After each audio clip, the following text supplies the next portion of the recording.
부산 해운대의 랜드마크인 해성그룹 본사 건물 최상층 68세의 김도연 회장이 넓은 회장실 창가에 서서 서서히 밝아오는 바다를 바라본다. 그의 뒷모습은 여전히 당당하지만 어깨에는 세월의 무게가 실려 있다. 넓은 책상 위에는 질서정연하게 놓인 서류들과 함께 작은 은색 액자 하나가 있다. 액자 속에는 까만 머리에 환한 미소를 짓고 있는 6살 소녀의 사진이 들어있다. 민지야, 오늘도 좋은 하루 보내렴. 도연은 손가락으로 사진 속 소녀의 얼굴을 살짝 쓰다듬는다. 이것이 그의 매일 아침 의식이다. 25년 전 실종된 딸 김민지에 대한 그리움을 담은 의식. 회장실 문을 노크하는 소리가 들린다. 50대의 비서실장 이강민이 단정한 정장 차림으로 들어선다. 회장님, 오늘 일정표와 보고서 가져왔습니다. 그리고 오늘부터 기획팀에 입사하는 신입사원이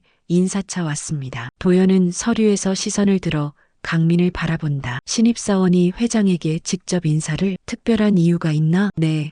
이번 공채에서 최우수 성적으로 합격했고 특히 사회공헌 기획 분야에서 뛰어난 아이디어를 제시했습니다. 회장님께서 관심을 가지실 만한 인재라고 판단했습니다. 강민이 문 쪽으로 고개를 돌려 손짓한다. 문으로 30세의 박은지가 들어선다. 깔끔한 정장 차림에 단정하게 빗어넘긴 머리, 자신감 있으면서도 겸손한 인상을 준다. 안녕하세요. 오늘부터 기획팀에서 근무하게 된 박은지입니다. 잘 부탁드립니다. 김도연은 은지를 잠시 바라본다. 무심한 표정이지만 눈에 잠시 관심이 스쳐 지나간다. 은지 씨의 입사 지원서를 다시 보니 사회복지학과 경영학을 복수 전공하셨군요. 특히 잃어버린 가족 찾기 프로젝트 제안서가 인상적이었습니다. 도연이 말한다. 은지는 공손하게 고개를 숙인다. 감사합니다. 저 역시 고아원에서 자란 경험이 있어서 가족을 잃은 분들의 마음을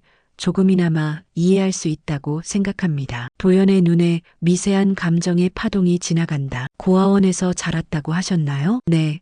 부산 근교의 바다별의 집이라는 곳에서 자랐습니다. 도연의 표정이 미묘하게 변한다. 바다별의 집은 그의 딸이 실종된 지역과 가까운 곳이다. 기획팀에서 좋은 성과 내기를 기대하겠습니다. 강민 실장이 회사 안내를 도와드릴 겁니다. 기획팀 사무실에서 은지는 동료들과 함께 업무를 시작한다. 그녀의 꼼꼼함과 창의적인 아이디어는 금세 상사들의 주목을 받는다. 박은지 씨, 첫날부터 이렇게 완성도 높은 기획안을 내다니 정말 대단하네요. 팀장이 감탄한다. 점심시간 임원 식당에서 김 회장은 우연히 은지가 식사하는 모습을 보게 된다. 강민 실장, 기획팀 신입사원 박은지에 대해 더 자세히 알아보게. 무슨 특별한 이유가 있으신가요?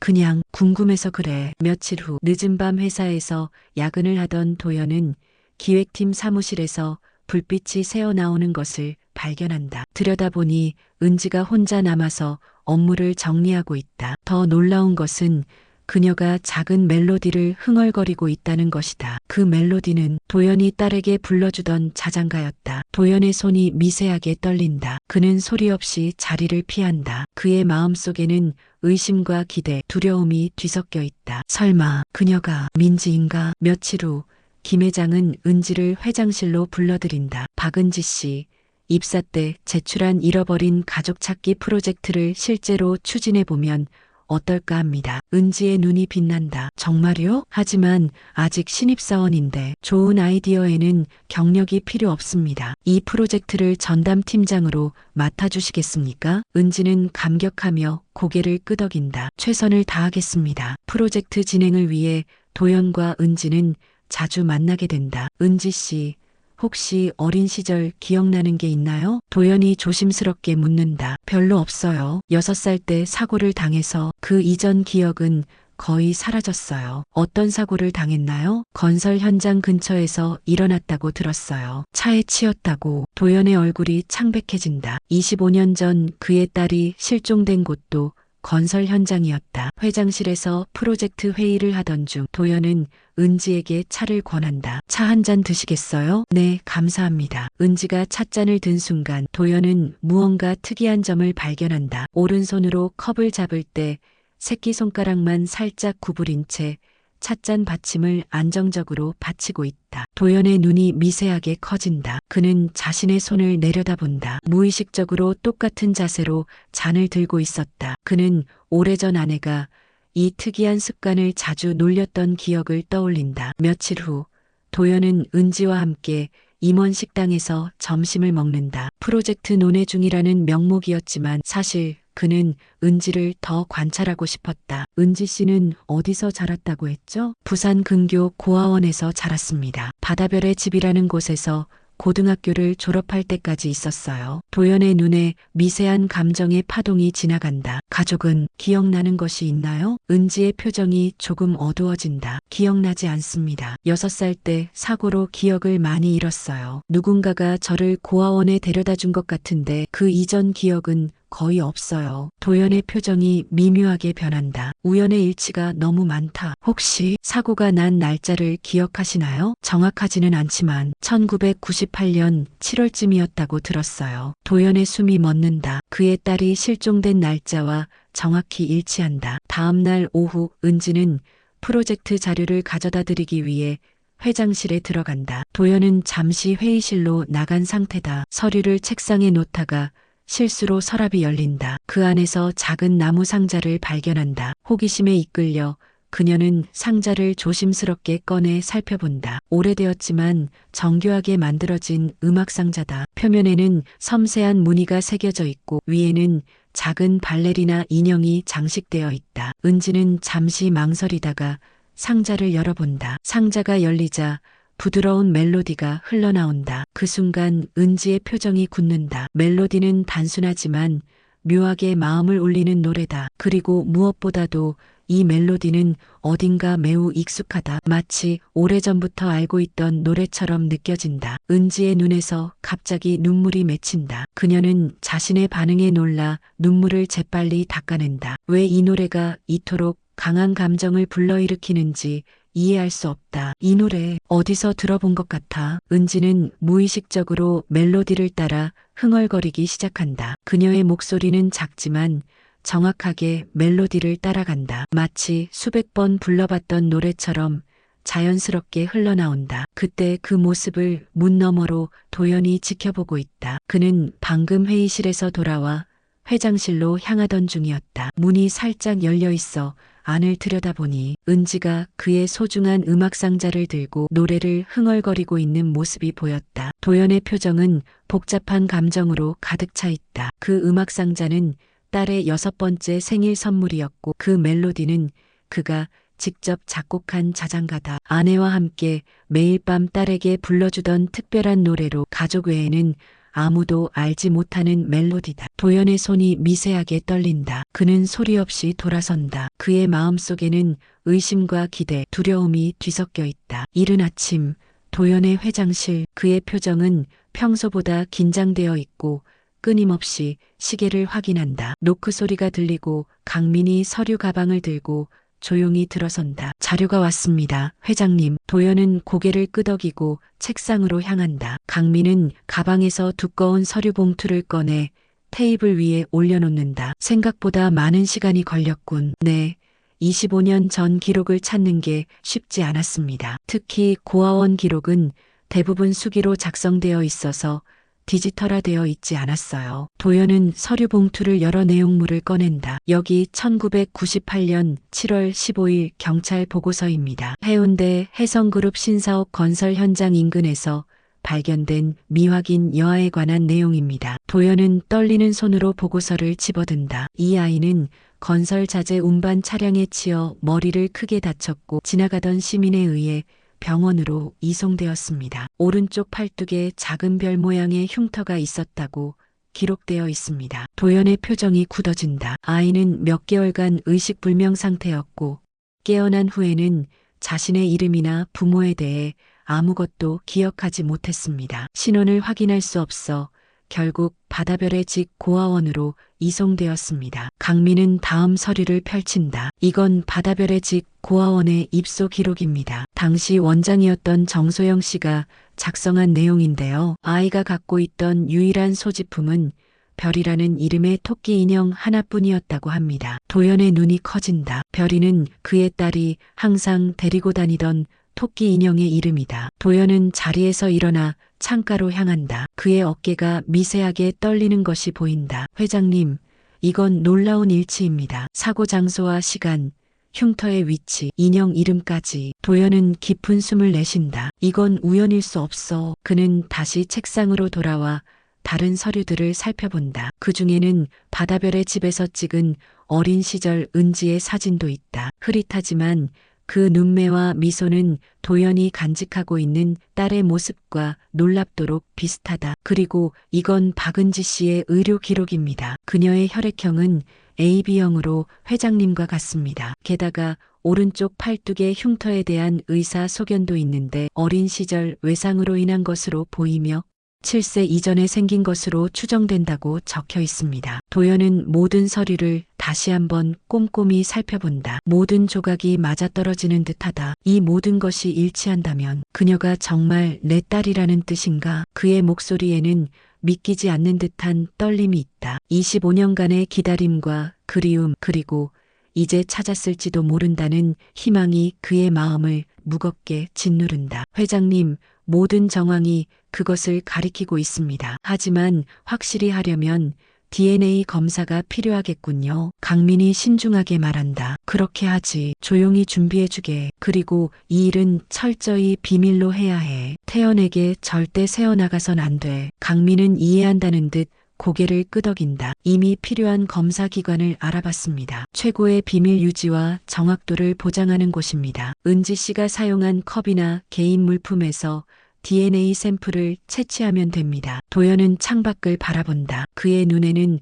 오랜만에 보는 희망의 빛이 깃들어 있다. 25년이 흘렀어. 내가 정말 딸을 찾게 될 줄이야. 이틀 후 도연의 손에는 DNA 검사 결과지가 들려 있다. 그의 손이 미세하게 떨린다. 강민이 조심스럽게 지켜본다. 회장님, 도연은 천천히 봉투를 뜯어 결과지를 꺼낸다. 그의 눈이 결과를 읽는다. 친자관계 확률 99.99%. 민지야. 도연의 눈에서 눈물이 흘러내린다. 25년간의 기다림이 끝난 순간이다. 이제 어떻게 하시겠습니까? 강민이 조심스럽게 묻는다. 은지에게 아니 민지에게 말해야겠어. 하지만 조심스럽게. 그에도 충격이 클 테니까. 한편 김 회장의 조카 태연은 강남의 고급 법률 사무소에 앉아 있다. 창문 너머로 부산의 화려한 야경이 펼쳐져 있지만 그의 표정은 분노로 일그러져 있다. 확실해? 삼촌이 유언장을 수정했다고? 태연의 목소리에는 억누를 수 없는 분노가 묻어 있다. 변호사는 침착하게 고개를 끄덕인다. 네.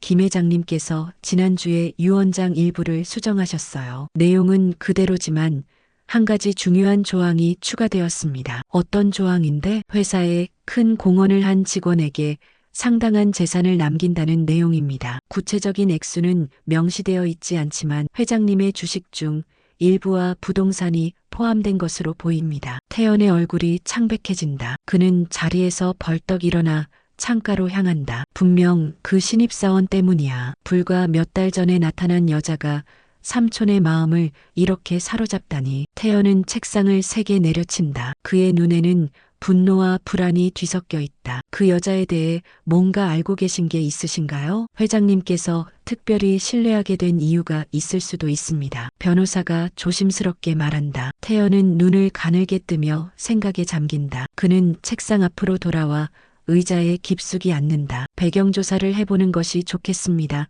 당장 해. 태연의 목소리는 결연하다. 그의 눈에는 의심과 질투 그리고 두려움이 번갈아 비친다. 삼촌의 재산이 엉뚱한 곳으로 가게 놔둘 수는 없어. 내가 그동안 회사에 바친 시간과 노력이 물거품이 될 순 없어. 며칠 후 비가 내리는 저녁. 태연은 고급 호텔 라운지의 구석진 테이블에 앉아 있다. 그의 앞에는 중년의 남자가 앉아 있다. 이민호 사설탐정이다. 조사 결과를 가져왔습니다. 민호가 조심스럽게 갈색 봉투를 테이블 위에 올려놓는다. 태연은 주변을 살핀 후 봉투를 열어 안에 서류들을 꺼낸다. 박은지 30세 바다별의 직 고아원 출신 25년 전 당시 6살로 추정되는 나이에 고아원에 맡겨졌습니다. 태연은 관심을 보이며 자세히 살펴본다. 고아원 기록에 따르면 그녀는 머리에 심한 부상을 입은 채로 발견되었습니다. 해운대 해성그룹 신사옥 건설 현장 근처에서 누군가에 의해 발견되어 병원으로 이송되었고 태연의 눈이 커진다. 해운대라고? 25년 전? 네.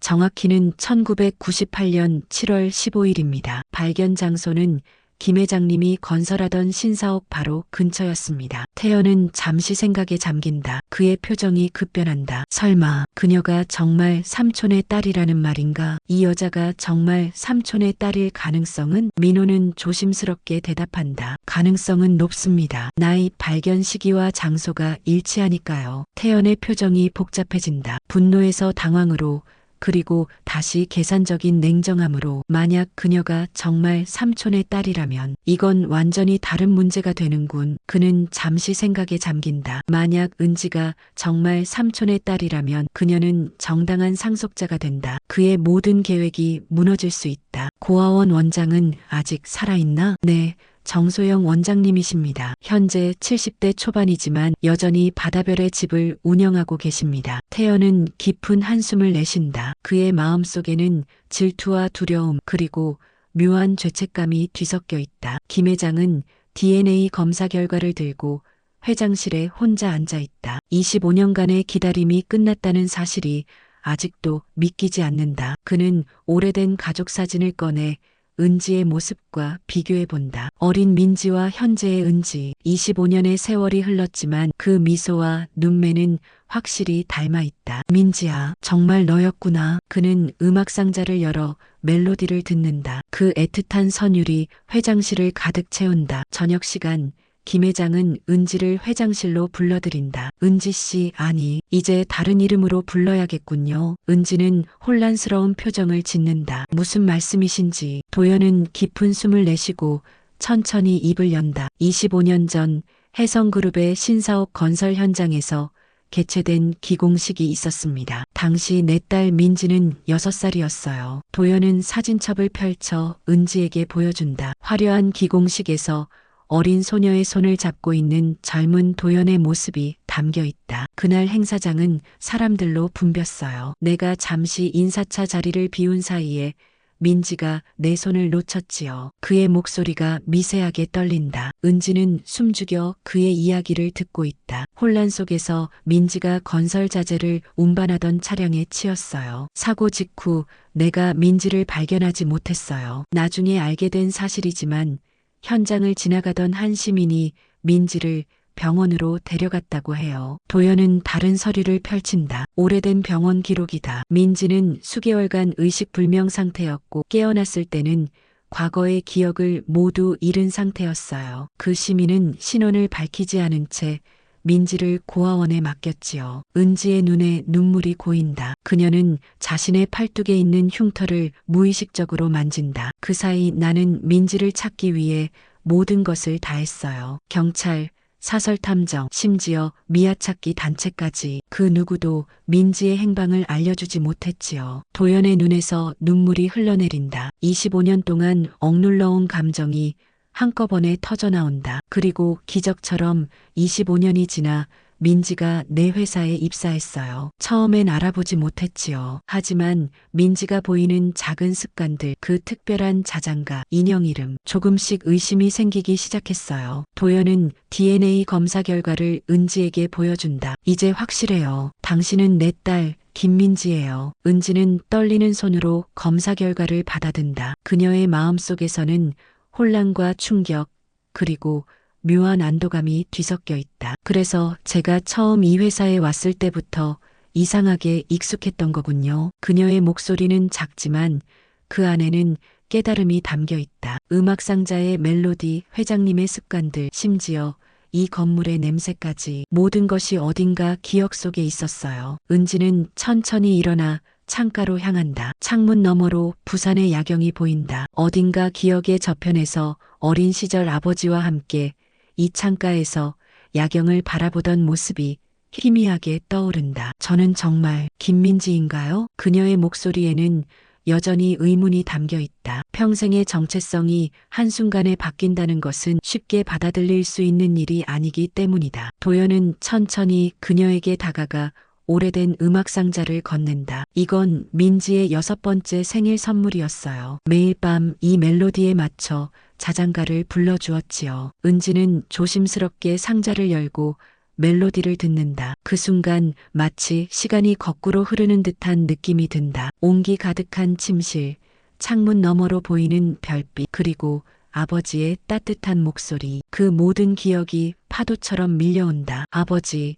처음으로 그녀의 입에서 아버지라는 말이 나온다. 그 말은 아직 어색하지만 동시에 가장 자연스러운 말처럼 느껴진다. 도연은 더 이상 감정을 억누르지 못하고 은지를 품에 안는다. 25년의 기다림, 25년의 그리움이 이 한순간에 모두 녹아내린다. 민지야, 내 딸, 드디어 찾았구나. 은지는 아버지의 품에 안겨 오랫동안 울음을 터뜨린다. 그것은 슬픔의 울음이 아닌 오랫동안 잃어버렸던 자신의 뿌리를 찾은 안도감의 울음이다. 제가 정말 집에 돌아온 건가요? 그래, 이제 진짜 집에 돌아온 거야. 다시는 너를 잃지 않을게. 다음 날, 조카 태연은 회사 앞에서 은지를 기다리고 있다. 그의 손에는 조작된 서류들이 들어있다. 박은지 씨, 잠깐 이야기 좀 해요. 은지가 나타나자 태연이 차가운 목소리로 말한다. 무슨 일이세요, 부사장님? 더 이상 연기는 그만하세요. 당신이 뭘 노리는지 다 알고 있어요. 태연은 조작된 서류를 흔들어 보인다. 당신이 삼촌에게 접근한 목적, 그리고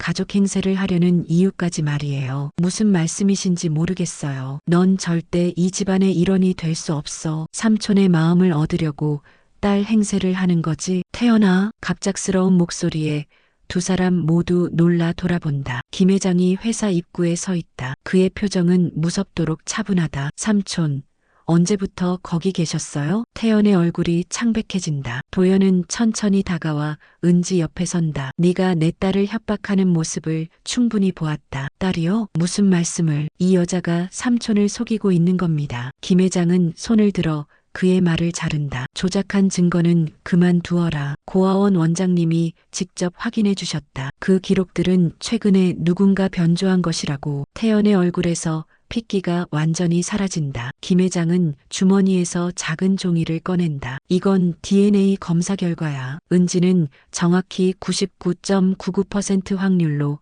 내 친딸이다. 태연은 뒷걸음질 친다. 불가능해요. 그녀가 정말 민지라고요? 하지만 25년이나 지났어요. 그래, 25년이 지났지만 기적적으로 그녀가 돌아왔어. 도연의 목소리는 차갑지만 그 안에는 깊은 실망감이 담겨 있다. 태연아, 나는 너를 아들처럼 생각했다. 하지만 네가 내 딸을 해치려 했다는 사실이 실망스럽다. 태연은 고개를 떨어뜨린다. 하지만 태연아, 넌 내 조카이기도 하다. 민지가 돌아왔다고 해서 네가 완전히 배제되는 건 아니야. 태연은 놀란 표정으로 김 회장을 바라본다. 은지가 조용히 나서서 말한다. 부사장님, 저는 당신을 밀어내려는 게 아니에요. 우리는 가족이잖아요. 함께 일할 수 있을 거예요. 태연은 잠시 망설이다가 고개를 숙인다. 죄송합니다, 삼촌. 제가 너무 욕심이 많았나 봐요. 김 회장은 태연의 어깨에 손을 얹는다. 이제부터 새로 시작하자.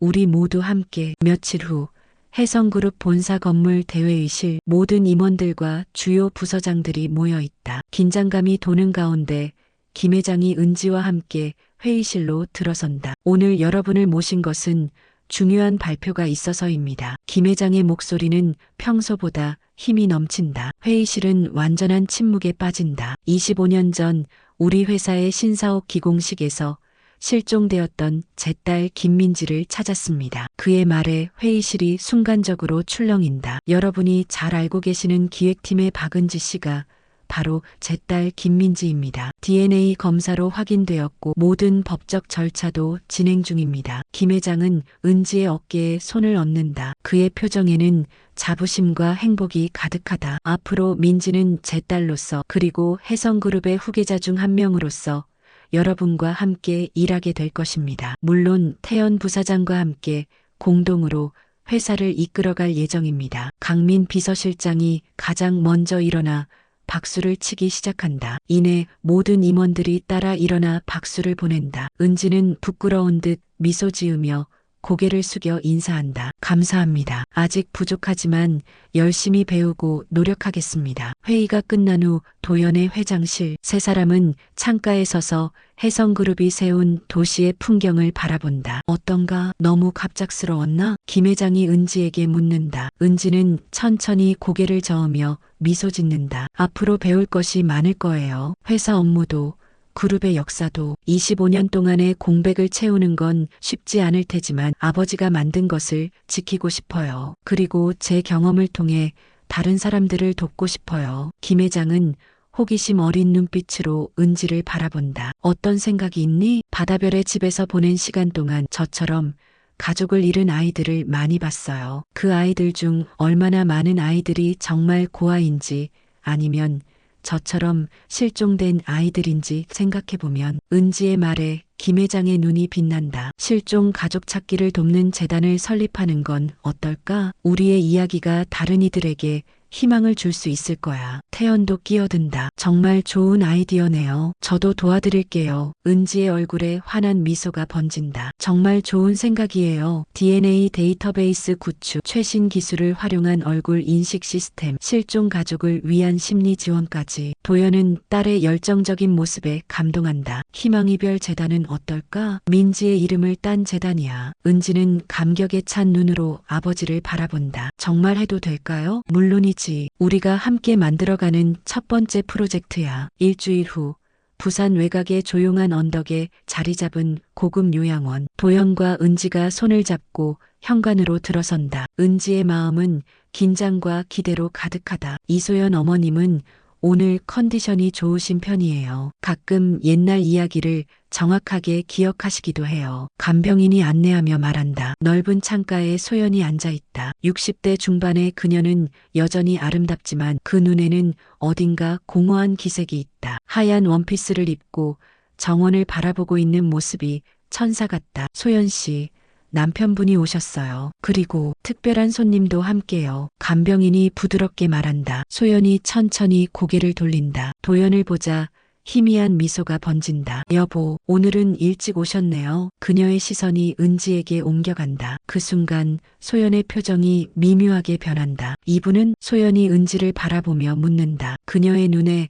뭔가 알 수 없는 감정이 스친다. 은지는 조심스럽게 다가가 소연 앞에 무릎을 꿇는다. 안녕하세요, 어머니. 소연의 눈이 커진다. 그녀는 떨리는 손으로 은지의 얼굴을 만진다. 이 얼굴 어디서 본 것 같은데. 어머니, 저예요. 민지예요. 은지의 목소리가 떨린다. 소연은 잠시 혼란스러워하다가 갑자기 눈물을 흘리기 시작한다. 민지, 내 딸 민지가 돌아왔구나. 비록 기억이 온전하지 않지만 어머니의 본능은 딸을 알아본 것이다. 어머니, 죄송해요. 너무 늦게 돌아와서. 은지가 소연의 손을 잡고 온다. 우리 민지 많이 컸구나. 예쁘게 잘 자랐네. 소연이 은지의 머리를 쓰다듬는다. 그 손길에는 25년간 그리워했던 모성애가 고스란히 담겨 있다. 놀랍게도 딸과의 재회 후 소연의 상태가 눈에 띄게 좋아지기 시작한다. 의사들도 놀랄 정도로 기억력이 회복되고 표정도 밝아진다. 사랑의 힘은 정말 놀랍습니다. 가족과의 재회가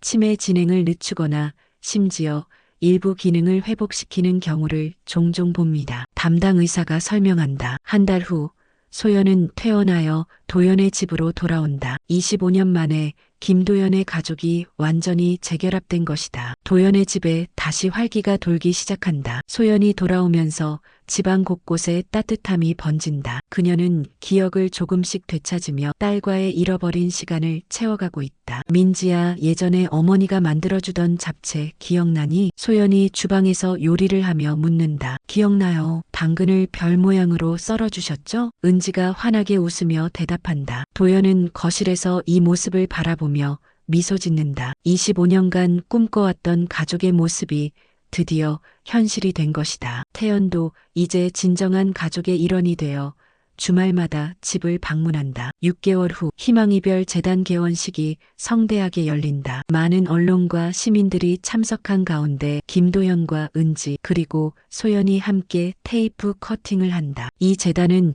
우리 가족의 기적 같은 재회에서 시작되었습니다. 모든 실종 가족들이 우리처럼 다시 만날 수 있기를 희망합니다. 은지가 개원사를 낭독한다. 재단은 최첨단 DNA 데이터베이스와 AI 얼굴 인식 시스템을 갖추고 있다. 또한 실종 가족들을 위한 심리 상담센터도 함께 운영한다. 첫 달 동안 벌써 50여 건의 상담이 들어왔습니다. 그중 5건이 가족 재회로 이어졌어요. 강민이 보고한다. 1년 후 어느 가을날 김도연 가족은 제주도로 가족여행을 떠난다. 도현, 소연, 민지, 가족이 함께하는 여행이다. 바닷가를 걸으며 소연이 말한다. 25년 전에는 꿈도 꾸지 못했어. 우리가 이렇게 다시 함께할 수 있을 거라고. 이제 내 소원은 이루어졌어. 이렇게 이야기는 마무리됩니다. 저 가족이 계속 행복했으면 좋겠습니다.